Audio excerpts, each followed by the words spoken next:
Hi, Judy. I'm recording this video for you to talk you through the content. Feel free to set up a meeting with me if you want to discuss any of this further or need any clarification.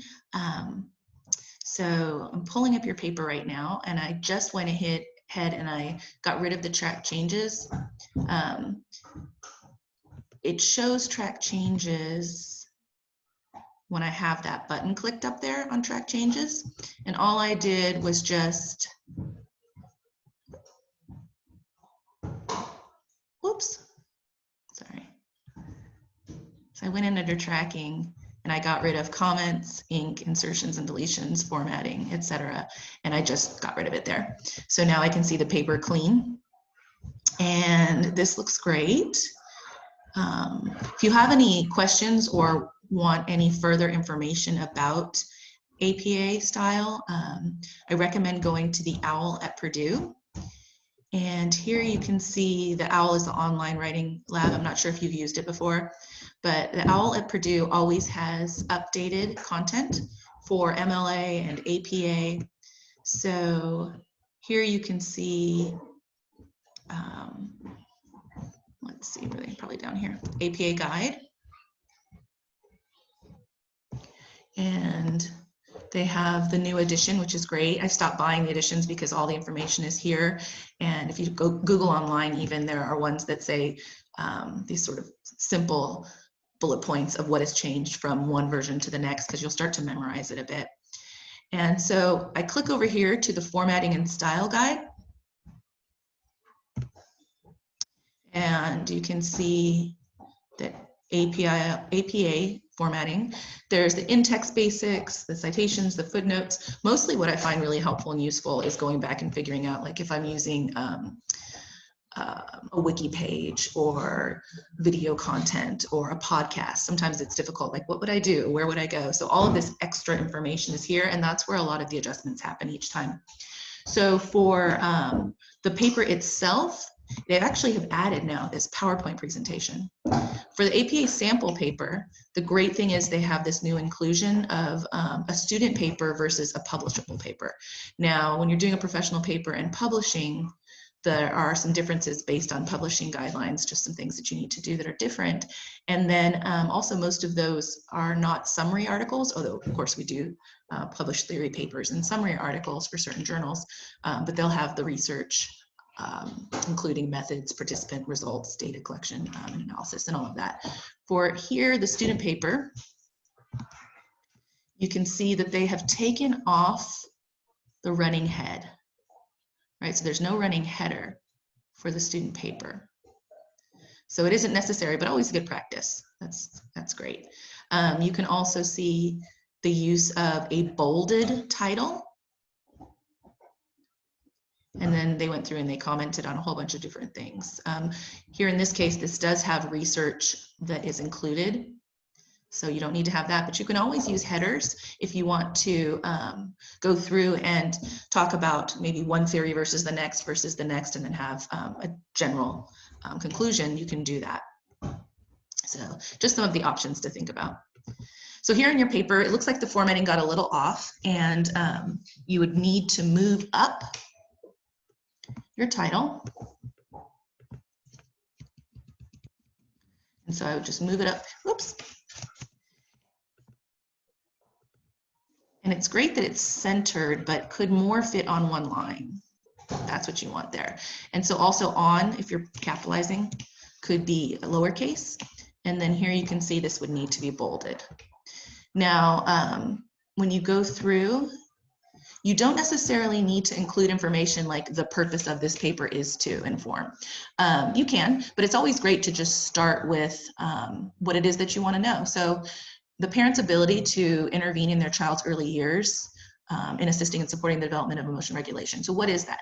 So you could basically just start it off with a sentence that says, it is important, or I guess the parent's ability to intervene in their child's early years is important for assisting and supporting the development of emotion regulation. So you can see just kind of starting right into it is great. And then you could say that as you mentioned that it is important they do that. And so you can say something like the reason for this importance, or this, just maybe even go in and say straight that the lack of parents' ability to self-regulate and co-regulate with their child, especially in the early years, have led to whatever. You can then smush these together, right? So you've talked about that it's important to self-regulate, why it's important to self-regulate. Then you can get to the next section of that same opening paragraph that says, if they're unable to regulate, then, and just that's it, going right into it. And so also here you have a hanging, this is what I call the hanging quotes.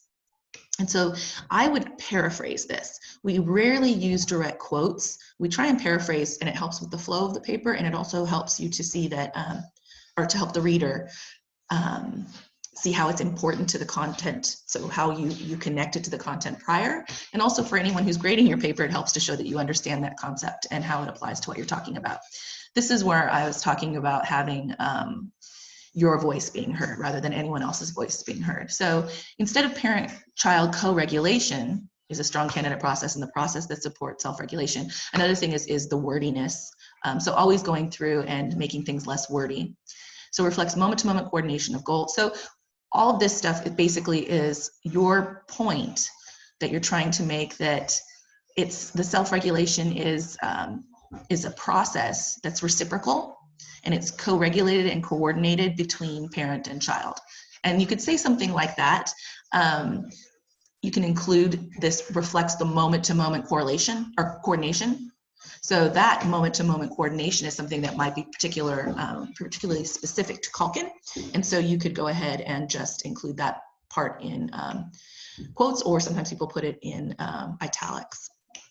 And then this is all a really great intro. Like I said, your content is fabulous. And so here's this great thing. You went right into, instead of saying research has revealed that infants are born with the innate ability to, is you just went right into infants that are born with the innate ability to self-regulate. For example, sucking their thumb to self-soothe. This is an opportune time. All of this is really great. It's very, very clear. I love that you use IE for that is for mother and father. And a lot of people have difficulty with that one. EG is, for example, that is IE. Again, going on and now exploring this a bit further, nice header leading into what you're going to be talking about next. Here again is a hanging quote. And so with regards to emotion regulation, when we're looking at this, just think about how you could create one concise statement that isn't in quotes. And again, if you ever do use quotes, then make sure to include after the Lunkenheimer et al. 2012, you have a comma P for the page number that you would receive or find that quote on. So here, with regards to emotion regulation, prior studies suggest that, excuse me, that parent-child co-regulation of affect is a form of emotion socialization that scaffolds children's expression of affective states. So what you're talking about here is that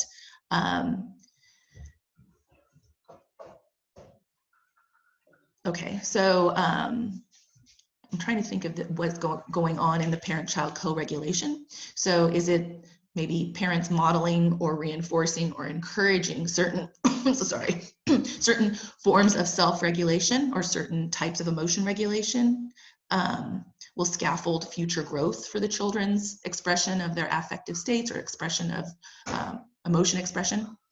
And so again, you know, whatever is this aspect of the co-regulation you want to point to. So again, role modeling, encouraging, etc., will help the child in future stages of growth to learn to appropriately self-regulate their emotion or their emotional expression. And so kind of get to the gist of what the sentence is and then put it into your own words. And so we can see here, we've got information on Vygotsky, perfect, and it's okay that you mention Vygotsky. Like I say, don't usually highlight other people's work, but here, this is obviously one of the main founders of this particular theory, and we want to be able to give credit where credit's due. And once you say Vygotsky, everyone knows what you're talking about. So it makes sense. I love that you went in and used the as cited. For Merriam-Webster's dictionary.com, I would not use that information here. I would, let's see, New Skills Webster. Is this citing Vygotsky's work? Yes. So I would go ahead and move this to the end under your references, and then use an in-text citation here. Or actually go back, if you could, if you were to publish this, and get the actual Vygotsky article and kind of look through it and then cite that. Or it might probably be a book, I assume. So here again, instead of direct quotes, just say that environmental context changes the dynamic of the parent-child interaction. So what does that mean? What are you trying to say here? That something is facilitating parent-child interaction, something that is inhibiting parent-child interaction, but environmental context changes the dynamic. What is that environmental context? And I think that is what you're talking about when you're moving on to the next sentence. So or next paragraph, I would hold that. Instead of using it as a transition, use it as a really strong intro sentence, right? So a topic sentence. So here, environmental context has an effect on the parent-child interactions. Factors might include socioeconomic, environmental, culture, parents' upbringing, that will impact or affect the parent's ability to co-regulate with their child. And so I think saying the environment matters in these particular ways, and that is going to affect the parent's ability to then co-regulate with their children. A nice sentence like that is all about how you're talking about intergenerational either trauma, or you're talking about a parent who has had success with emotion regulation and they're able to successfully model it. So I can see where you're going with here. This is perfect in terms, again, the content. And another hanging quote. I'm so sorry, I'm not feeling well today. And then another starting off with "these people believe." So I would just state what they're saying, parents who have positive facial expressions, attitudes, etc., and then just cite Denham ends out at the end. And then again, just put the studies have shown positive early. So I would just mention that, I would paraphrase that and just sort of mention the content. So the parent-child relationships associated with long-term, and start right there. Or parent-child relationship is more positive when these things occur, or the relationship between parent-child co-regulation has an effect on children's long-term emotional well-being, social competence, etc. So again, just it's easy paraphrasing. Moving on, again, I would take out the top people here and just go straight into your sentence. Again, go through and adjust so that it is your own words instead of paraphrasing, and I think that's going to be really simple. You do a really great job for the most part with all of your topic sentences. Really nice flow of your paper. Again, getting rid of anything major. You don't need this. It can always go to the end. It's completely fine. Getting rid of any major intros that include other people's work unless they're the top people, like the founding people. I'm trying not to say seminal people because they say that's a sexist term.